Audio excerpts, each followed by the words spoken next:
What's up, y'all? It's your boy, Mr. Cheap Sense. And first off, this young man behind me, 502 Reviews, or 502 Fragrance Reviews, I should say. Check this young man out. On top of that, if you're not a subscriber to this particular channel, then hit the subscribe button, ring the bell for notifications. Icon opens up above the bell. Make sure you hit all so you get any and all content uploaded by this channel. Make sure you also like the video, share the video, and be active in the comment section. Any good constructive criticism is always wanted. All that negativity, you can keep that on those other channels. Also, the fragrance that I'm wearing today is from the House of Bond, number 9. This is Washington Square, NYC. I know a lot of people haven't talked about this fragrance because there are more popular ones like Andy Warhol and some others.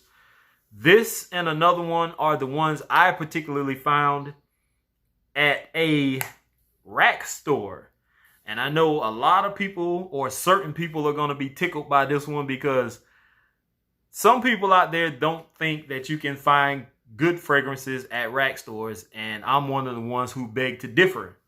Everybody's entitled to their own opinion. I respect that, but I also can agree to disagree. This, along with another one from Bond number 9, are two that I found at TJ Maxx. And they both were around the $80, $90 something mark. There are other fragrances that I have found at TJ Maxx, Ross, Marshalls. I care not to venture out and talk about all of those fragrances for the most part. But you can find some good fragrances at the rack stores, despite what other people may say. Now, this one is geared more towards being unisex. There are notes of Italian bergamot, geranium, tarragon, purple rose, honey, vintage amber, leather accord, vetiver, and musk in this. The leather is not the kind of leather that is overpowering. I think it's well blended in this. I think Bond does a pretty good job with blending their fragrances. This is also geared towards more of spring and summer, not fall and winter.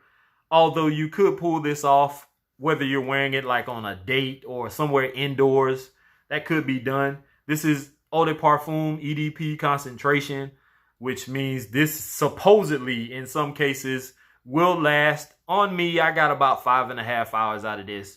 When I got here, my friend met me and she said that she could barely smell it on my wrist. So that puts it at about the 5.5, pushing 6 hour mark, which isn't too bad. But if you pay full retail for a fragrance like this, which online, this will run you like 3 something, that's way too much for a fragrance that's not going to give you but 4 or 5 hours. That's too much. If you can find this for around the $70, $80 mark, then I think that's pretty reasonable. But there are much better fragrances out there than, buying something for $80, $90 like this, and it's not going to perform like most people want them to. I actually like this fragrance. It's not a love, but it is a like. I think that's all I have about this one, guys. I like it. It smells good.